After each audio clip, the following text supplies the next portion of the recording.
This is former Olympian James Magnuson during his competitive days. And this is that same swimmer after taking a bunch of PEDs to participate in the upcoming Enhanced Games. Welcome back, everybody. I'm Dr. Brian Sutterer, and the goal in this channel is to teach you more about the medical side of the sports world. The Enhanced Games is an interesting concept. Claiming to be the future of sports, they're essentially allowing athletes to take whatever performance-enhancing drugs and supplements they choose. Basically, how much can you push human performance when there are no restrictions imposed on governing bodies like WADA or USADA? And that has led to athletes looking like this. Admittedly, to his own report, juiced to the gills on performance-enhancing drugs to try and see how you can push the limits of human performance. And boy, do I have some opinions on this. As many of you probably know, WADA is the World Anti-Doping Agency that essentially governs what substances are banned in sport because of how they can affect your performance. Now, most people associate this with steroids, anabolic steroids, but there's more than just anabolic steroids on this list. Yes, there are anabolic agents. There are things like peptide hormones, growth factors, but there are also things like beta-2 agonists that are going to affect stuff like your blood pressure, your heart rate. There are going to be diuretics. There are going to be ways of manipulating your blood, your genes, stimulants, narcotics, beta blockers, steroids, all kinds of different classes of medication that in some way have been determined to affect human performance in a way that they do not think is in the natural integrity and safety of the sport. So now the Enhanced Games is this privately backed event where they're getting rid of all that and saying, well, just what can you possibly do?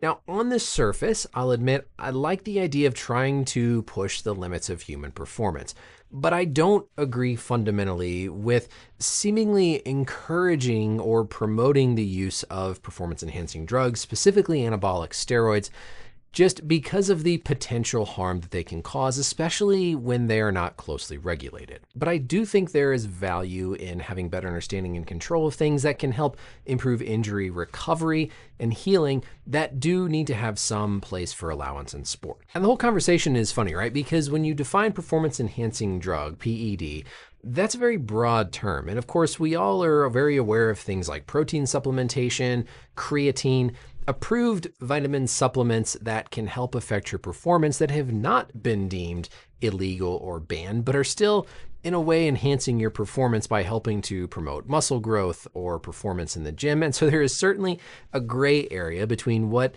medicine, science, these governing bodies have determined is okay and what is not okay. And you can argue all day long about where you think that line should be drawn, but we have WADA, we have USADA, and that is where that line has been drawn today. I think there's all kinds of benefits to things like creatine supplementation, various vitamins, protein powders to help augment your nutritional and protein intake. And I do think that there is probably value out there in things like growth hormones and peptides when it comes to injury healing. But I don't think that means that we should suddenly be allowing or kind of indirectly promoting the benefits of anabolic steroids. We'll dive into that in more detail in a minute here, but first I want to give a shout out to the sponsor of this video, a company helping to promote something that I think is in fact good and beneficial for your health and nutrition. If you're looking for a better tasting protein bar with top-notch macros, then look no further than the sponsor of today's video, David. When it comes to protein bars, there are two absolute musts for me, and David knocks these out of the park. Number one, macros, or how much protein, fat, and carbohydrates are in the bar. And let's be honest, when you reach for a protein bar,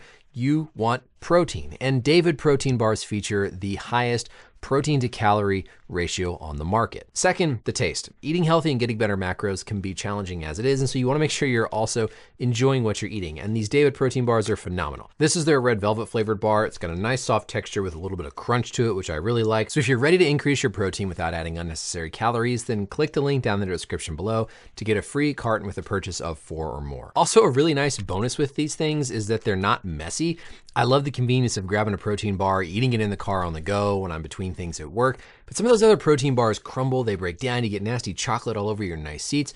These David protein bars are phenomenal. They don't make a mess, and they also, like I said, taste phenomenal and hit all those macronutrients that you need, whether you're trying to push the boundaries of that athletic performance to build muscle or just trying to help maintain good, healthy macro intake. Thank you again to David for sponsoring today's video, and let's get back to our learning. So one of the first and just simplest concerns with the safety profile of doing this is that yes, most of these athletes are going to be taking anabolic steroids. They're going to be taking medications, drugs to promote and encourage excessive muscle growth to have more power, more speed, etc.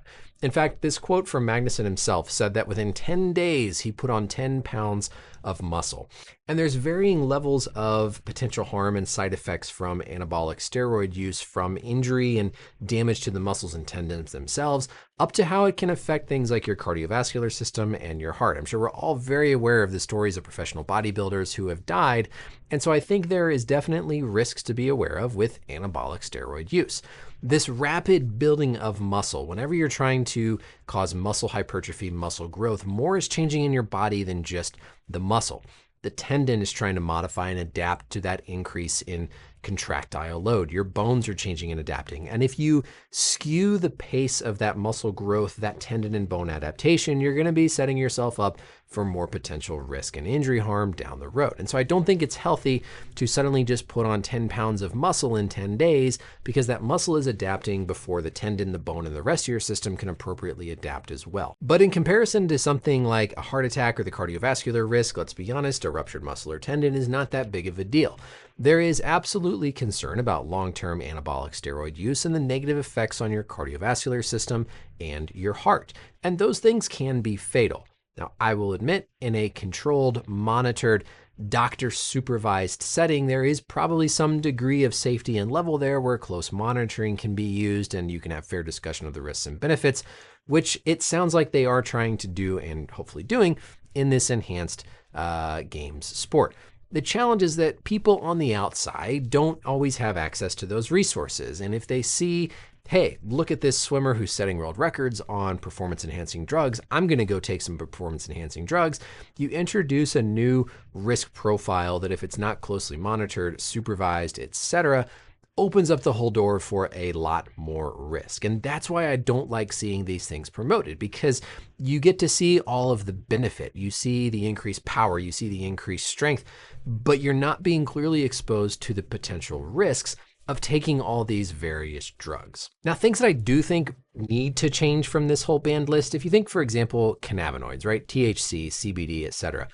I think there is a very real place in medicine, in sport, for using these medications to help with pain control compared to profiles of things like narcotics. So I think if we go down this whole list, we look at things like peptides, growth factors, growth hormone, I think that there is likely going to be in the future some controlled, safe, well-managed protocol that allows the use of some of these previously banned substances for injury healing. I see no way with the advancement of modern medicine, if we have opportunities to help improve injury healing, surgery recovery, not only for their sport performance, but also just for the rest of their health down the road, we should, in my opinion, be taking full advantage of that. The problem is that the science has not really worked itself out to understand how to monitor that, how to safely supervise that, and incorporate it in proper settings to where you are still allowing for fair competition and fair sport.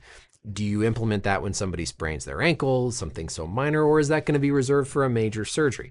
So there's a lot more discussions to be had, and that is one area where I think what these enhanced games are doing is good. It's going to push that boundary to try and see where that is. But that requires that they're open about the science, that they talk about all the different side effects as well. The other thing too, I think it would be very interesting if you look, for example, right, we all think about anabolic steroids, but remember that beta blockers are banned in particular sports because beta blockers are medicines that will slow down your heart rate. If you're nervous, if you're anxious, your heart rate's going really fast, that can affect your stability and control for something like a shooting sport. And so beta blockers are going to be banned in those sports because of how it can control your twitchiness and help you have better control to aim. So I think it would be really interesting to see how effective somebody could be at a shooting sport if they were taking beta blockers and had optimal control of their heart rate. So there are different pieces in this that I think would be really interesting as a fan. But unfortunately, most people are just going to see the anabolic steroid use and see, look at these huge, jacked, massive dudes that look like this and how powerful and strong they are, and forget about all the potential negative long-term effects that come with this anabolic steroid use. And I don't really care if somebody breaks a world record that was set when they weren't taking performance-enhancing drugs. Like the big push with the swimming, for example, is to set a world record in the 50-meter freestyle, which cool. Like, I would expect that you can break that record if you're doing something that has previously been not allowed to enhance your strength, your power, your ventilatory capacity, your oxygen uptake. You frankly should be able to beat those records. It's kind of similar to like what Nike did with the Project 2, where they were trying to break, I believe, the 2-hour mark in the marathon. And they had all these fancy shoes and pace cars and all these external things to try to test the limits of human performance. So at a fundamental level, I love the idea of trying to test those limits of human performance and do it in a way to see, okay, where is that boundary between safe and dangerous to where we can push human physiology and performance, but make sure we do it in a safe and controlled way. I think simply allowing, and it feels like indirectly encouraging people to just go get, quote, like juice to the gills and pack on all this muscle to see how heavy they can do weightlifting and how powerful they can be in the pool, feels like a less than ideal way to go about doing this.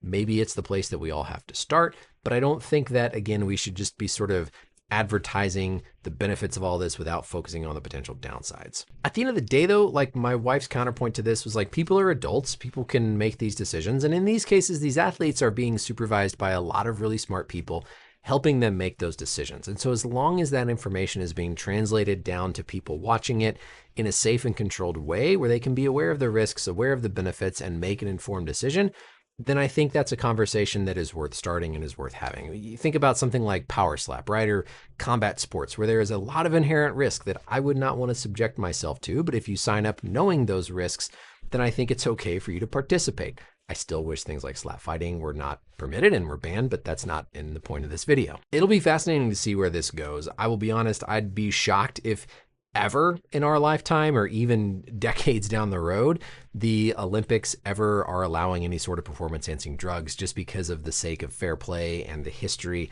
of these various records. But I hope that over time we can slowly incorporate at least the injury recovery, some component of science and what we're learning to make people's lives and health better, but do it in a way that doesn't just come across as we're trying to get everybody juiced up on anabolic steroids to be as strong and as powerful as possible. I'm fascinated to hear what you all think about this, so please let me know down below in the comments. I'll try and interact and respond to as many as I can to continue the conversation. And until next time, we'll see you in the next video. Bye.